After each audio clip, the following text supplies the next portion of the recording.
Hey there, y'all. It's Fairlight. I just had to come to nature.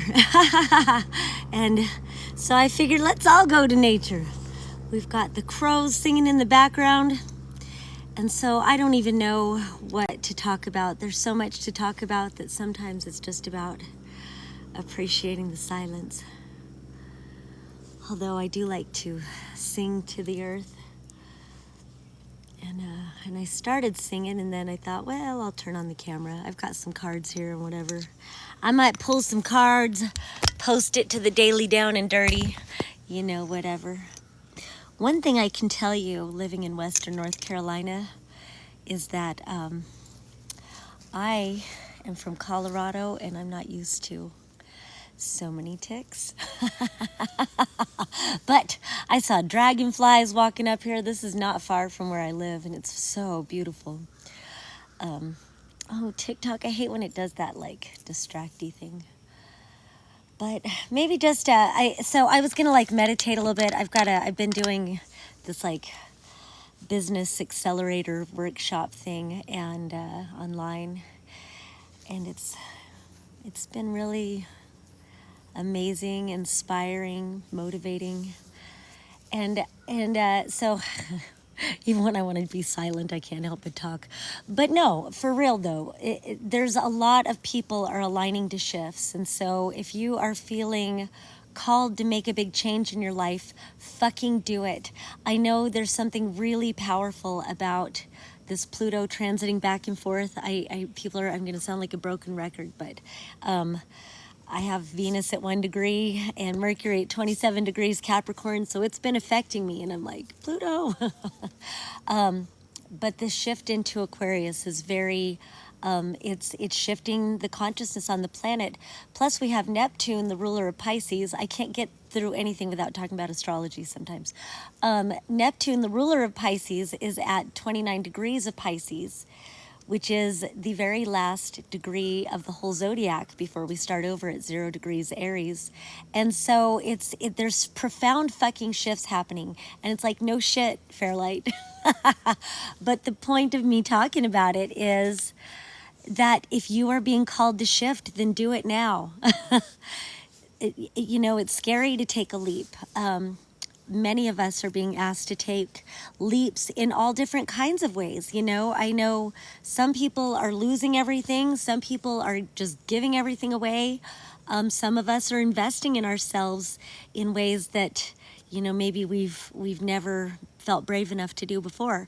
That there's just so many different things, If you feel called to, a purpose, if you feel called to a destiny, even if it's not about monetizing. Now I'm scared everything I feel is a tick.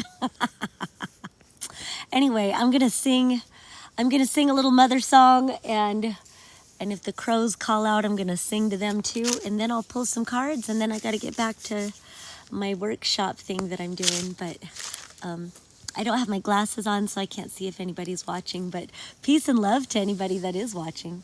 All right, so I'm weird, just, So either you dig it or you don't, but here is a song I like to sing to the earth and connect with all that is, connect with the planet. Of course, I see her as Mother Earth, and you don't have to sing my songs. Find your own songs. Find your own voice. I love that the crows are cawing in the background where I felt like I should sit down. I felt pulled right to the place, and there was this feather sitting right there. I was like, oh shit. All right, I know I'm in alignment. And then the crows started cawing out. And so, I feel so called to help people find their voice. And I've been a singer for my whole life, and I sing the blues professionally, and I briefly tried to do creative singing lessons. And during that time, I discovered that a crow is considered a songbird. I fucking love crows. I love all birds, but I really love crows.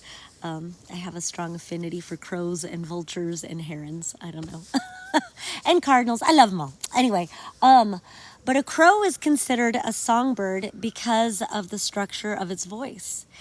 And I figured by that reasoning, then every human being is a songbird because of the structure of our voice. We're all meant to sing. Well, I'm going to start singing. All right, well, I really am going to start singing.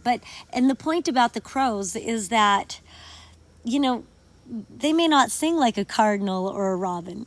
And they don't give a fuck. They'll sing louder and prouder than any other bird out there. And they have their own unique voice, and they have their own unique language. And there's such a rhythmic, if you've ever listened, there's rhythms. And they speak to each other in rhythm. They speak to each other. There's this whole beautiful language connected to the song, you know? So I like to sing to the planet, and one of the songs I go, Sacred Mother, oh, Sacred Mother, oh, bless the spirit of the earth, ooh, Sacred Mother, Sacred Mother, bless the spirit, oh, Sacred Mother, bless the spirit of the earth. Ooh. And I could just keep on singing, but, you know. But go out and sing, you guys. Get out and touch the ground.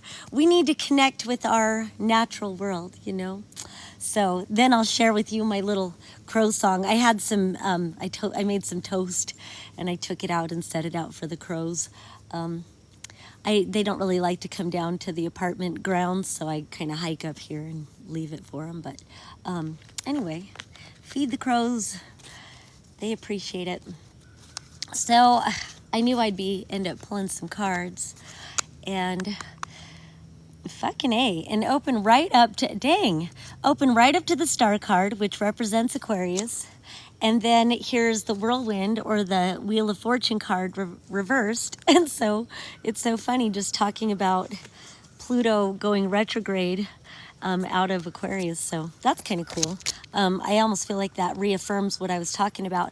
And then we've got this Eternity card reversed. And I didn't really shuffle, but opening right up to that. And then here's the Hermit card upright, the imagination. So I'll talk about those, but then I'll shuffle them for real. And I love all of those were major arcanas. So, and that Eternity card, it is about destiny. It's a card unique to this William Blake deck. This is one of my favorite longtime decks. Of course, all of my decks are some of my favorite. They're all my favorites. But I wanted the William Blake deck for 13 years. And then finally my daughter bought it for me a few years ago. So William Blake, if you don't know, was an artist and a poet.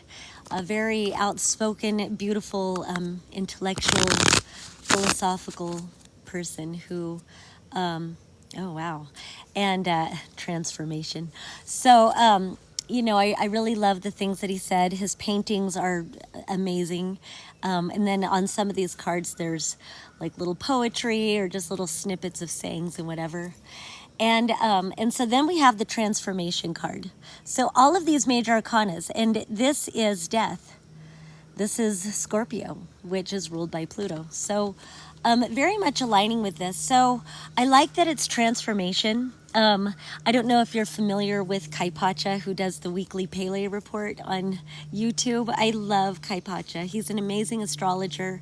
And he was talking about, it's so funny because I saw two dragonflies walking up here, and he was talking about the transformation of the dragonfly and how it's even deeper than the transformation of a butterfly.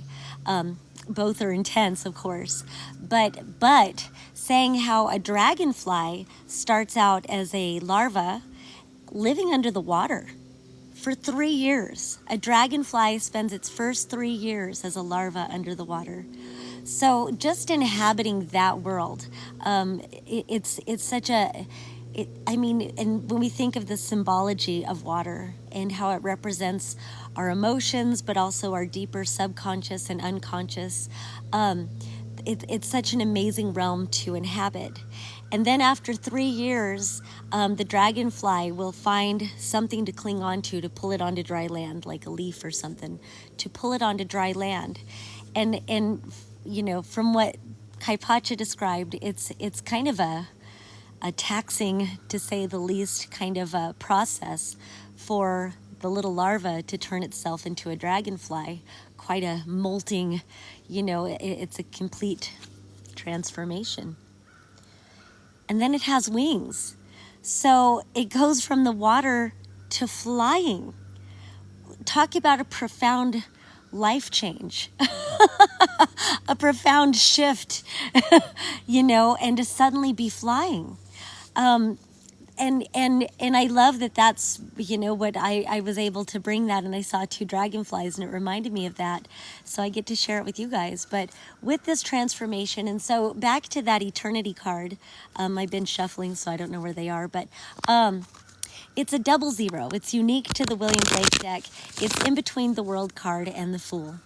And it's an eternity card. It speaks to the cyclical nature of life, that we can end one phase and begin a new phase. It's death, rebirth, life and death, life and death. And it's just like being in the forest. There's life and death all around me, you know. There's dead leaves, and then all these green leaves all around me. Even our friends, the ticks. No, it's this. That's what life is, and so we are. You know, I think it's like, I'm looking for the right words. I always want to say the right words. It's a pretty intense time to be alive. You know, it's amazing. It's an amazing time to be alive, and even if we're just observing what others are doing, or whether we're taking this opportunity to really fuck around and find out what we can experience in this life, what we can create. And ultimately, that's the biggest transformation I think we're all going through. We're going through such massive shifts. And like I said, so many people I know are, you know, somewhat losing everything, or even just giving it away, making moves, you know, to different places, whether it's across town or making moves across country, or, you know, one of my best friends is talking about moving to another country. So, you know, lots of profound shifts are happening. And again, with this class that I've got to get to and all of that, and it's so much about inviting our purpose in. It's so much about, well, I just want to say it that way, inviting our purpose in, inviting ourselves to open the doorway. And so I can, you know, describe it, my own transformational and experience I felt today. It's like it's shifting my consciousness around, I want to call it like a threshold around prosperity and abundance, you know, versus, you know, poverty and lack. And I hate to even call it versus, you know, aren't they, they're the same thing. They're the same thing. They're just, you know, as Abraham Hicks would say, it's 2 different sides of the same stick. It's the same thing. And so really it's recognizing, you know, what they would call your shadow, and recognizing that fear, and seeing how much it can hold you back. And I'm witnessing like doors opening into myself, and it's like I step onto the threshold of this new vibrational frequency, and it feels like stepping into light. I don't know why it feels that way. It's just that when the fear pulls me back in and I feel like the door's shut, it feels very dark. And there's nothing wrong with the shadow, you know? Again, it's the unconscious, it's the subconscious.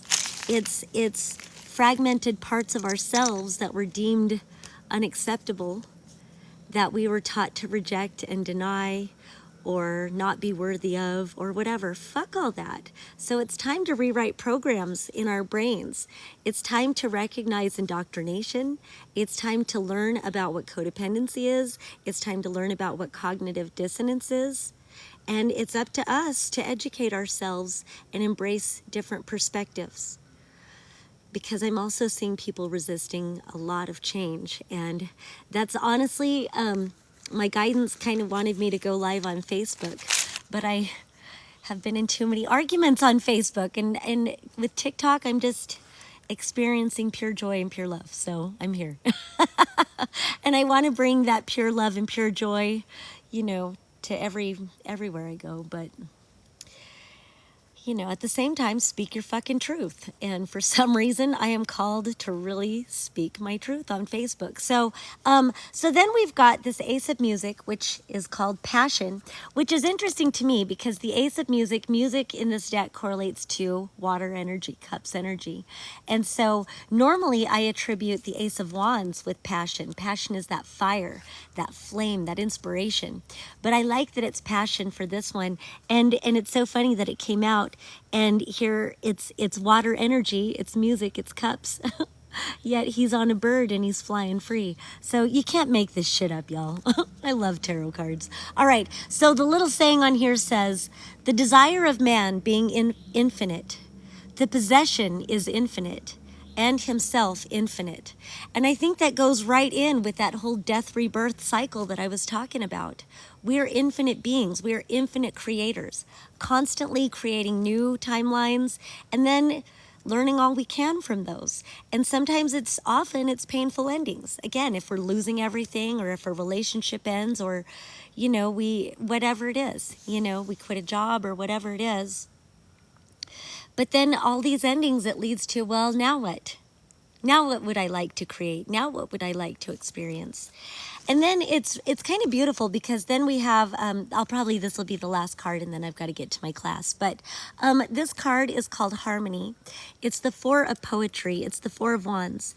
It's a very romantic card in this William Blake deck. And it's so funny because I'm not ashamed to tell you guys, I took a vow of celibacy. I'm done. Me, I'm done. That's part of my shift. I'm just done with energizing those kinds of situations because there's other things in life that tend to lack when I embrace those kinds of situations. So, not saying anybody else has to do that, but the reason why I share my resistance to this card is because it's such a romantic card and it's often called a card of marriage. But you know what? We can be married to our higher purpose, whatever that is, whether it's love. So this card's for you in whatever areas of life where you seek and align to harmony. But it is romantic. The poem says, love and harmony combine, and around our souls entwine, while thy branches mix with mine, and our roots together join. La, la, la, la, la. But we're planting new seeds. We are cultivating new roots for a reality that is more authentically aligned to ourselves as sovereign creator beings. So, I invite you to spend more time in nature, really connecting with the natural world. And there's something that really likes to come through about really breathing, getting out of your head, getting whatever conversations, whatever it was you were thinking about. Sometimes it likes to replay. And it helps to take your shoes off, get down and touch the ground, really connect with the earth and, hug a tree, whatever. But the more stillness you can bring here and the more awareness you can bring here, and then really just be still and be present with all that is. Use your voice and sing to the trees, sing to the earth, and you may see that there is a response. You might see a glow. You might see something, or birds might actually sing back to you. Sometimes they do. And then look at everything, and it helps to look at what you know is living and growing, like plants and flowers. Oh, see, I'm scared of ticks now. Like ticks, no. But yeah, and just connect with the energy of it, extend your energy body and connect with the energy body of the being. And even ask them, like, do you see me? And of course, I'm a psychic for a living. So yeah, I've been doing this for almost 30 years. but we are of this earth. And so you don't have to have the experience that I talk about. Mine are just like guidelines, but create your own experiences. Just create your own way of connecting. I definitely think everybody needs to sing. We all need to learn to use our voice. And also, when you sing, you use a different part of your brain than when you speak. And so it helps with your channeling abilities. We all have psychic abilities. And so when you sing, you learn about resonance. It helps you tune in to frequency and harmonics and all of that. And right back to this card called Harmony. And so, so I'm going to sing one last time to the earth. I'm going to do a little tree song that a mother tree taught me in Colorado, like, I don't know, 23 years ago or so. And then I'm going to sign off. And for those of you who watched, I appreciate you for watching. And thank you for being. All right. So this song has no words. It just goes like this. Ooh,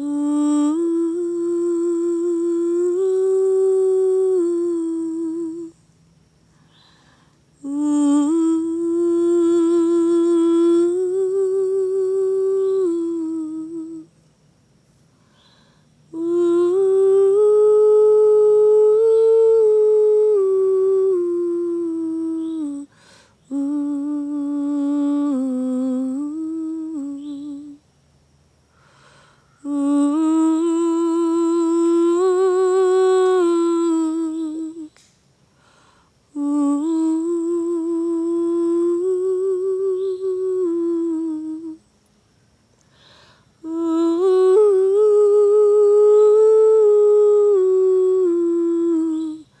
Ooh, ooh,